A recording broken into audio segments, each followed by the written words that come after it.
నమస్కారం. ఈరోజు స్టూడియోలో మనతో పాటు ఉన్నారు ప్రముఖ జ్యోతిష వాస్తు పండితులు మరియు పంచాంగకర్త బ్రహ్మశ్రీ డాక్టర్ నాయకంటి మల్లికార్జున శర్మ గారు. సో గురువు గారితో మాట్లాడి మరిన్ని విశేషాలు తెలుసుకుందాం. నమస్కారం గురువు గారు.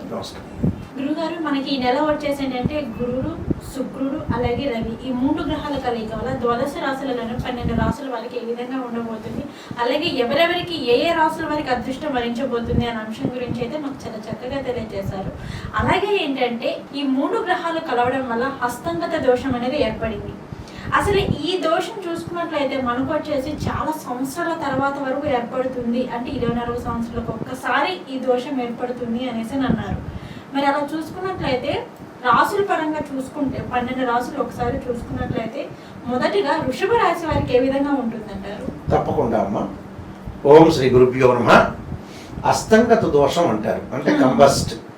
అంటే శుక్రుడు గురువు రవితోటి కంజంక్షన్ కావటం వల్ల శుక్ర గురువులు ఇచ్చే సుఫలితాన్ని రవి అడ్డుకుంటాడనే దాన్ని అస్తంగత దోషం అంటారు. ఈ అస్తంగత దోషం అనే కాంబినేషన్ చాలా సంవత్సరాల క్రితం వచ్చింది. మళ్ళీ 24 సంవత్సరాల తర్వాత మళ్ళీ ఈ అస్తంగత దోషం అంటే కంబస్ట్ అనేది ఏర్పడింది. ఈ కంబస్ట్ వల్ల కొన్ని రాసుల వాళ్ళకి మంచి ఫలితాలు, కొన్ని రాసుల వాళ్ళకి చెడు ఫలితాలు వచ్చే అవకాశాలు ఉంటాయి. అయితే ఈ గురువు శుక్రుడు అలాంటి రవి యొక్క కంజంక్షన్ వల్ల వృషభ రాశి వాళ్ళకి ఏ విధంగా ఉందో తెలుసుకుందాం. అంటే ఈ ఏదైతే ఈ కంబస్ట్ అనేది ఏమిటంటే చాలా సంవత్సరాల క్రితం వచ్చింది యాక్చువల్గా. అంటే గురువు ధనకారకుడు, సంతానకారకుడు, భాగ్య లాభాధిపతుల కారకుడు గురువు. శుక్రుడు సుఖాన్ని, భోగాన్ని, సౌఖ్యాన్ని ఇచ్చేవాడు, ఒక లగ్జరీ లైఫ్ని ఇచ్చేవాడు వీనస్ ప్లానెట్. అలానే రవి యొక్క గ్రహం అంటే రవి ఏంటి అంటే ఒక ఉద్యోగం కానీ, ఒక రాజకీయ పరంగా కానీ, అలానే ఏదైతే జీవితంలో డెవలప్మెంట్స్కి మార్గాన్ని కూడా సన్ ప్లానెట్ రిప్రజెంట్ చేస్తుంది. అంటే ఈ 3 గ్రహాలు అనేవి జీవితంలో అవసరమే. కానీ ఒక గ్రహం ఇంకో గ్రహంతో కాంబినేషన్ ఉన్నప్పుడు కొన్ని ప్రాబ్లమ్స్ వస్తూ ఉంటాయి, కంజంక్షన్ అని. అయితే ఇక్కడ రవి గురువు శుక్రుడు యొక్క కాంబినేషన్ వల్ల అస్తంగత దోషం అనేది ఏర్పడింది. అంటే ఏకకాలంలో 2 గ్రహాలకు అస్తంగత దోషం ఏర్పడింది, ఒక గ్రహంతో కాదు. అంటే గురువు శుక్రుడు ఇచ్చే సుఫలితాలు రవి అడ్డుకుంటాడని అర్థం. దానికి ఏమి దానివల్ల వృషభ రాశి వాళ్ళు ఏ విధంగా ఉండబోతుందో చూస్తే, వృషభ రాశి వాళ్ళు శుక్రుడు మంచి చేస్తున్నా, గురువు మంచి చేస్తున్నా, రవి మంచి గ్రహంతో ఆ రాశిలో చేస్తున్నా కూడా ఈ అస్తంగత దోషం వల్ల కూడా కొన్ని మార్పులు ఉంటాయి. అంటే ఆర్థిక పరంగా ప్రయోజనాలు కలుగుతాయి, ఆర్థిక పరంగా ఇబ్బందులు అనేవి ఉండవు. కానీ అంటే ఆర్థిక పరంగా ఇబ్బందులు లేకపోయినా డెవలప్మెంట్ విషయంలో కొన్ని ఇబ్బందులు ఎదుర్కొని విజయం సాధించే అవకాశం ఒకటి ఉంటుంది. అంటే ఇబ్బందులతో జీవితాన్ని విజయం సాధించే అవకాశం ఉంటుంది, అంటే అతి కష్టపడాల్సి వస్తుందని అర్థం. దానితో పాటు చిన్న చిన్న పనులలో కూడా ఎక్కువగా ఎదుర్కోవాల్సిన అవసరాలు ఎక్కువగా ఉంటాయి. అంటే చిన్న పనులు చేస్తున్నా కూడా అతి కష్టం మీద ఎంతో ఓపికతోటి, సహనంతో ఉండి ఆ పని నేర్చుకోవాలి, ఆ పని చేసుకోవాలి. లౌకిక విధానం అనేది చాలా ప్రాధాన్యత ఉంటుంది ఒకటి.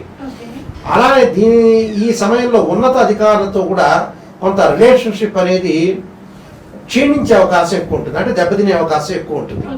అంటే ఉన్నతమైన అధికారులతో కొంత జాగ్రత్త వహించి ముందుకు వెళ్ళాలి. దానితో పాటు సహ ఉద్యోగులతోటి కూడా మేము వీళ్ళని వ్యతిరేకించే అవకాశాలు కూడా ఉంటాయి. అంటే ఎవరైతే సహ ఉద్యోగులు ఉంటారు అంటే వాళ్ళకి సంబంధించిన వాళ్ళు ఏదైతే కొలీగ్స్ ఉంటారో వాళ్ళతో కొంత జాగ్రత్త వహించి అన్ని రహస్యాలు చెప్పకుండా, ప్రతిదీ కూడా రహస్యాన్ని విప్పకుండా గోప్యంగా ఉంచడం అనేది ప్రధానంగా చేసుకోవాలి. దానితో పాటు కొన్ని విషయాలకు ఒత్తిడి గురి అయ్యే అవకాశాలు ఎక్కువ ఉంటాయి. అంటే ఒత్తిడికి గురి అయ్యే అవకాశం ఉంటుంది. అంటే వ్యాపారవేత్తలకు మంచి లాభాలు ఉంటాయి, భాగస్వామ్య వ్యాపారం బాగా కలిసి వచ్చే అవకాశం ఎక్కువగా ఉంటుంది. అలానే ఏదైతే సర్వకార్య విజయం అంటే కొన్ని కార్యక్రమాల్లో విజయం సాధించే అవకాశం ఉంటుంది, కానీ లేటుగా అవుతుంటుంది. అంటే ఆలస్యం కావటం, పరిస్థితులు ఎదుర్కోవటం, దానికోసం కొంత ఖర్చులు చేయటం, అంటే ఖర్చులు గణనీయంగా పెరిగే అవకాశాలు ఒకటి ఉంటాయి. అలానే కొన్ని పరిస్థితుల విషయంలో కొంత రాజీ పడాల్సిన అవసరం అనేది ఎక్కువగా ఉంటుంది వీళ్ళకి. అలానే డబ్బు కూడా కొంత ఆదా చేయడానికి జాగ్రత్త పడాలి. అంటే డబ్బులు కూడా ఆదా చేయలేకుండా ఏవో కొన్ని ఖర్చులు వస్తుంటాయి, ఆ ఖర్చుల్ని ఏదైతే మితం చేసుకోవాలి. మాట్లాడే విధానంలో కూడా మితభాషగా ఉండాలి. అంటే ఎక్కువగా గ్రాస్పింగ్ పవర్ ఉంది కదా అని ఎక్కువగా మాట్లాడితే కూడా కొన్ని రహస్యాలు బయటపడే అవకాశాలు ఉంటాయి. అంటే వ్యక్తిగతంగా తెలిసే అవకాశాలు ఉంటాయి. కాబట్టి వీళ్ళు సహోద్యోగులతో కొంత జాగ్రత్తగా రాజీ ధోరణితో ఉండాలి. పరిస్థితుల అనుగుణంగా ముందుకు వెళ్ళడం అనేది ప్రధానంగా ఆలోచించాలి. అలానే అనారోగ్యపరంగా కుటుంబ సభ్యులతోటి కొంత పరిస్థితులు కొంత విషమంగా మారే అవకాశం ఉంటుంది. అంటే విషమంగా మారే సమయంలో కొంత జాగ్రత్త పడాలి. అంటే ఏ మనిషికైనా కొంత నెగిటివ్ అనేది ఇంపార్టెంట్. ఆ నెగిటివ్ను పాజిటివ్ చేసుకోవటం ఎలా అనేది చూడాలి. అంటే కుటుంబ సభ్యులు ఆరోగ్యపరంగా జాగ్రత్త వహించాలి. అంటే తొందరగా అలర్ట్ కావాలి వాళ్ళు. దానితో పాటు వైవాహిక జీవితం విషయంలో కొంత కుటుంబ సభ్యుల మధ్యలో చిన్న చిన్న గొడవలు పెద్దవిగా చేసుకోకూడదు. వివాహ సంబంధాలు కలిసే అవకాశం ఎక్కువగా ఉంటుంది. అలానే ఇక్కడ భాగస్వామితో చిన్న చిన్న గొడవలు అనవసరంగా రిస్క్ చేసుకోకూడదు. అంటే కొన్ని విషయాల్లో కొంత కష్టంగా ఉండే అవకాశం ఉంటుంది. అంటే ఆర్థిక పరంగా ప్రయోజనాలు కలుగుతున్నా డబ్బులు పొదుపు చేసుకోవడం అనేది ఇంపార్టెంట్. అలానే ఉద్యోగస్తులకు ప్రమోషన్లు వచ్చే అవకాశం ఉంటుంది. వ్యాపార భాగస్వామి బాగా కలిసి వచ్చే అవకాశం ఉంటుంది. అలానే విదేశాలకు వెళ్ళే అవకాశం ఉంటుంది. అంటే విదేశాలకు వెళ్ళే వాళ్ళకు కూడా కొద్దిగా ఒకసారి 2 సార్లు కొద్దిగా ఏదో రిజెక్ట్ అయినట్టు అనిపిస్తుంటుంది. కానీ అల్టిమేట్ వెళ్తారు. ఇది కూడా కొన్ని రోజులు మాత్రమే ఉంటుంది. కాబట్టి ఈ రోజుల్లో కొద్దిగా జాగ్రత్త వహించి ముందుకు వెళ్ళడం అనేది చాలా మంచిది. అంటే ప్రతి విషయాన్ని కూడా మనం కూలంకషంగా ఆలోచన చేసి ముందుకు వెళ్ళాలి. ఇది ఏమిటంటే జూన్ 3 వరకు కూడా జాగ్రత్తగా ఉండాలి. జూన్ 3 వరకు కూడా జాగ్రత్తగా ఉంటే సరిపోతుంది. అయితే ఇబ్బందికరమైన పరిస్థితులు అనేవి కొద్దిగా ఎదుర్కోక తప్పదు. కొన్ని విషయాలు ఎదుర్కొన్నా కూడా ఫలితం అయితే వస్తుంది. వీళ్ళకి ఫలితం రాకుండా ఉండదు. వృషభ రాశి వాళ్ళకి ఫలితం బాగుంటుంది. అక్కడ వృషభ రాశిలో శుక్రుడు మంచివాడే, 1వ స్థానంలో రవి మంచివాడే. కానీ అస్తంగత దోషం వల్ల కొన్ని మంచి పనులు కొన్ని చెడు పనులు జరుగుతుంటాయి. అంటే డబ్బును ఆదా చేసుకోవాలి, జాగ్రత్త ఖర్చు పెట్టుకోవాలి. ఇంటిలో కుటుంబ సభ్యులు ఆరోగ్యపరంగా జాగ్రత్త ఉండాలి. ప్రయాణాల్లో వెళ్ళేటప్పుడు అతివేగం అనేది పనికిరాదు. ఆరోగ్యపరంగా ఉండే విషయాలకి ఒకటి, భార్యాభర్తల యొక్క కలయిక విషయంలో కానీ ఇద్దరు కూడా ఒక భర్త ఒక మాట అంటే రాజీ పడాలి, భార్య ఒక మాట అంటే భర్త రాజీ పడాలి. ఈ రాజీ ధోరణిని అవలంబించాలి. దానివల్ల మంచి జరిగే అవకాశం. అంటే కాంట్రవర్షన్ కంటే కాంప్రమైజింగ్ ఇస్ బెస్ట్ పాలసీ. అంటే ఎవరి విషయాన్ని వాళ్ళకే అప్పచెప్పాలి జీవితంలో. ఒక వ్యక్తికి ఒకటి ఇష్టం, సర్లేని ఒక మాట అని ఇష్టం అని చెప్పామనుకోండి, ఇంకా ఏ మాత్రం కూడా గొడవ ఉండదు. అది లౌకిక విధానం. అంటే ఆ లౌకికంతో ఉంటేనే జీవితం అనేది సాగించే అవకాశం అనేది ఎక్కువ. అంటే బాండింగ్ అనేది ఒక మనిషికి మనం ఉండాలి అని అంటే ఎక్కడ తగ్గాలో ఎక్కడ నెగ్గాలో నేర్చుకొని ముందుకు వెళ్ళాలి. అది ఎవడి ఇంట్రెస్ట్ వాడిది అనే ధోరణిలో ముందుకు వెళ్ళాలి. అయితే కొన్ని పరిహారాలు చేసుకొని ముందుకు వెళ్ళటం అనేది చాలా మంచిది. అలాంటి పరిహారాలు చేసుకొని ముందుకు వెళ్తే జీవితంలో సక్సెస్ అయ్యే అవకాశం అనేది గ్యారెంటీగా ఉంటుంది. ఓకే గురుగారు, ఈ వృషభరాశి వారికి వచ్చేసి అస్తంగత దోషం వలన కొన్ని పరిహారాలు చేసుకుంటే సరిపోతుంది అన్నారు. సో ఎటువంటి పరిహారాలు చేసుకుంటే వీరికున్న దోషాలు తొలగిపోతాయి అంటారు? తప్పకుండా జిల్లేడు సమిధలతోటి ఆదివారం రోజున హోమం చేయటం.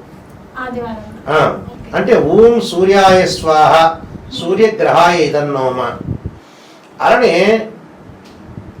ఆదిత్యుల్ని ఆరాధన చేయటం. అలానే ఆదిత్యాయుధ్యే సహస్రకిరణాయ ధీమహే తన్నో సూర్య ప్రచోదయాత్ అనే మంత్రాన్ని. అలానే గురువు బలంగా ఉన్నాడు కాబట్టి ఇక్కడ గురు శుక్రులు మంచి శుభగ్రహాలు కాబట్టి గురువు కూడా తప్పకుండా దేవానాంచ ఋషీనాంచ గురుకాంచన సన్నిపం బుద్ధిమతం త్రిలోకేశం తమ్ నమామి బృహస్పతిమని గురువారం రోజున గురు హోరలో మంత్రాన్ని చదువుకోవటం వంటివి. శుక్రుడికి లక్ష్మీదేవి యొక్క ఆరాధన. అంటే మహాదేవేచ విద్మే విష్ణుపత్ని ధీమే తన్నో లక్ష్మి ప్రచోదయాత్ అనే మంత్రాన్ని శుక్రవారం రోజున చేయటం.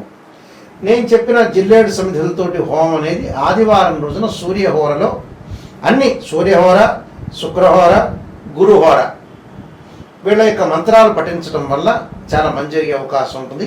వీళ్ళు ప్రత్యేకంగా గోధుమలు దానం చేయటం, ఎర్రని వస్త్రము, ఎర్రని గొడుగు దానం చేయటం వల్ల వాళ్ళకు అనుకూలమైన ఫలితాలు జరిగే అవకాశం ఉంటుంది. వృషభరాశి వాళ్ళు ఇబ్బంది పడాల్సిన పని లేదు. కానీ కొన్ని ఆటంకాలు జరుగుతుంటాయి.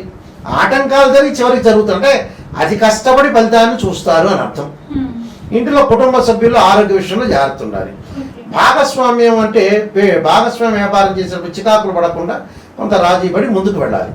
దాంట్లో భార్యాభర్తలు ఇద్దరు కూడా బయట విషయాలన్నీ కూడా తీసుకొచ్చి ఇంట్లో గొడవలు పడకూడదు. ఎంతవరకు చేయాలో జీవితంలో అంతవరకు రాజీ ధోరణి అవలంబించి ముందుకు వెళ్ళాలి. వెళితే వీళ్ళకి మంచి జరిగే అవకాశం ఖచ్చితంగా ఉంటుంది. ఓకే గురుగారు, ఈ వృషభ రాశి వారికి ఎలా ఉండబోతుంది ఏంటి, దానికి వారు ఎటువంటి పరిహారాలు చేసుకుంటే బాగుంటుంది అనే అంశాల గురించి అయితే మాకు చాలా చక్కగా తెలియజేశారు. ధన్యవాదాలు గురువు గారు. నమస్కారం.